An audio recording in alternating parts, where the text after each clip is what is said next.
ఈ దేశంలో అత్యున్నత వ్యవస్థలు 3 ప్రధానంగా అనుకుంటే ఈ దేశ ప్రథమ పౌరుడు రాష్ట్రపతి అంటాం. రాష్ట్రపతి దళితుడై ముందు కూడా వారికి ఇక్కడ సపోర్ట్ చేశారు, వర్గీయ న్యాయం అని చెప్పి. రాష్ట్రపతి కేఎన్ నారాయణ్ 99 డిసెంబర్ 8వ తారీఖు నాడు ఎస్సీ వర్గీకరణ న్యాయం అసలు జరగాల్సిందే సపోర్ట్ చేశారు. అప్పుడే వర్గీకరణ జరిగింది. ఇక రాష్ట్రపతి దళితుడైనా వర్గీకరణ సపోర్ట్ చేసినా మేము ఒప్పుకోమన్నారు. కేంద్ర ప్రభుత్వం అంటే ప్రధానమంత్రులు, కేంద్ర ప్రభుత్వం అంటే ప్రధానమంత్రులు నేను మన్మోహన్ సింగ్ దగ్గరికి వెళ్ళా. ప్రధానమంత్రిలో నేను మన్మోహన్ సింగ్ దగ్గరికి వెళ్ళా.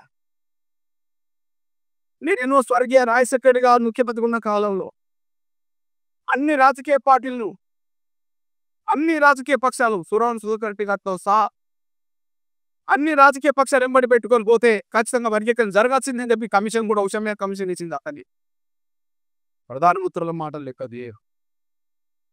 మొన్న దేశ ప్రధానమంత్రి గౌరవ నరేంద్ర మోడీ గారు వచ్చి ఎస్సీ వర్గ న్యాయం మీకు అంతగా నిలబడతామంటే ప్రధానమంత్రి ఎవరు వర్గీకరణ చేయడానికి వీళ్ళు మాట్లాడతారు.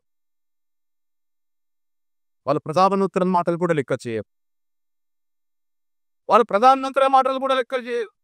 వాళ్ళు రాష్ట్రపతి నిర్ణయాలు పట్టించుకోరు, వాళ్ళు ప్రధానమంత్రి నిర్ణయాలు పట్టించుకోరు, వాళ్ళు కమిషన్ నిర్ణయాలు పట్టించుకోరు, సమాజ అభిప్రాయాన్ని పట్టించుకోరు.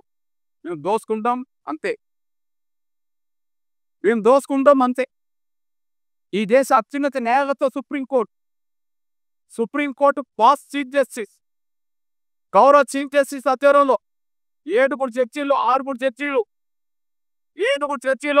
జడ్జీలు ఎస్సీ వర్గీకరణ న్యాయమే రాష్ట్రాలే చేసుకోవచ్చు అని చెప్పి స్వచ్ఛం చేసింది. దీన్ని కాదని రివ్యూ పిటిషన్ 32 మంది ఎత్తే తెలుగు నేల మీదనే 16 మంది వేశారు. ఆ రివ్యూ పిటిషన్ 7 జడ్జీలు కొట్టేశారు. వర్గీకరణ సమర్థించే కాదు 6 జడ్జీలు ఉన్నారు. తీర్పు ఆగస్టు 1 వ్యతిరేకించే కాదు 1 ఉన్నారు. కానీ రివ్యూ పిటిషన్ అయితే మాత్రం ఆ 7 మొత్తం నాకు దాన్ని వద్దు, ఇక రివ్యూ లేదేం లేదని చెప్పి 7 కూడా చేశారు. ఆ రివ్యూ పిటిషన్లో కూడా మళ్ళా రద్దయిన తర్వాత కూడా ఫైనల్ గా ఒక క్యూరిటీ పిటిషన్ ఒకటి వేశారు. ఆ క్యూరిటీ పిటిషన్ ఇప్పుడు వచ్చిన చీఫ్ జస్టిస్ దాన్ని రద్దు చేశారు. ఆయన మేము లెక్క చేయం, మాకెవరు దేశంలో మేము అడ్డుపడి తీస్తామన్నారు. ఏ సిచ్యువేషన్.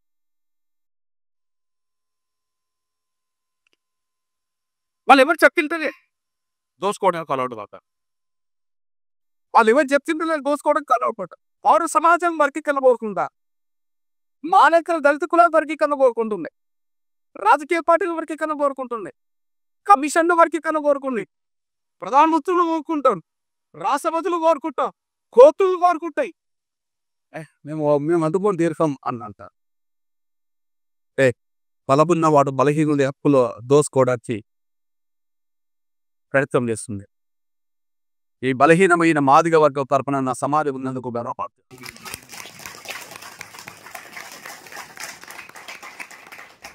ఇప్పుడు గెలవకపోతే గెలవని వారు ఇంకా 100 తరాలు జాతి బాగుపడతారు. నోటికాడు కూడు వచ్చినప్పుడల్లా తీసేస్తారు, కంచం గుచ్చుకుంటా. నోటికాడు కూడును కంచం పెట్టుకొని తినుకున్న సభలు గుద్దుకుంటా. ఒక విషయం చెప్తున్నా, తెలంగాణ వర్గీకరణ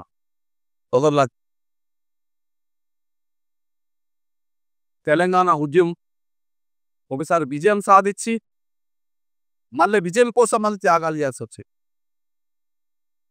మొన్నటి మన ఉద్యమం. కానీ తెలంగాణ రాష్ట్రం ఏర్పాటు జరగాలని పోరాటం 69లో జరిగిన ఆ పోరాట ఆకాంక్ష ఆనాడు నెరవేరలేదు. కానీ 329 మంది చంపబడ్డారు. తెలంగాణ రాష్ట్ర ఆకాంక్ష ఆనాడు జరిగిన ఉద్యమంలో ఆనాడు విజయం సాధించలేదు. కానీ 329 మంది చంపబడ్డారు. కానీ 2009 డిసెంబర్ 9 నాడు అందరి త్యాగ ఫలితం వల్ల, అందరి శ్రమ ఫలితం వల్ల, అప్పుడు కేసీఆర్ గారు దీక్ష చేస్తున్న కాలంలో, విద్యార్థి లోకం రోడ్డు మీద యుద్ధం చేస్తున్న కాలంలో సమస్త సమాజం తెలంగాణ జయ అంటున్న సమయంలో అనివార్యంగా డిసెంబర్ 9 రాత్రి తెలంగాణ ప్రకటన వచ్చేసింది. తెలంగాణ రాష్ట్ర ప్రకటన అనుకూలంగా వచ్చిన వెంటనే తెలంగాణ అనుకునే శక్తులు ఎట్లయితే విజృంభించి అందుకొని వ్యక్తం చేశారో, ఇప్పుడు సుప్రీంకోర్టు జడ్జిమెంట్ తర్వాత ఇవాళ వర్గీకరణ అడ్డుకోవడానికి వాళ్ళ విశ్వరూపాన్ని ప్రదర్శించే ప్రయత్నం చేస్తుంది. ఒక్కసారి విజయం సాధించినాక ఆ విజయం మళ్ళీ వెనుకకు పోతే త్యాగాలు ఎట్లా జరిగే చూశారు.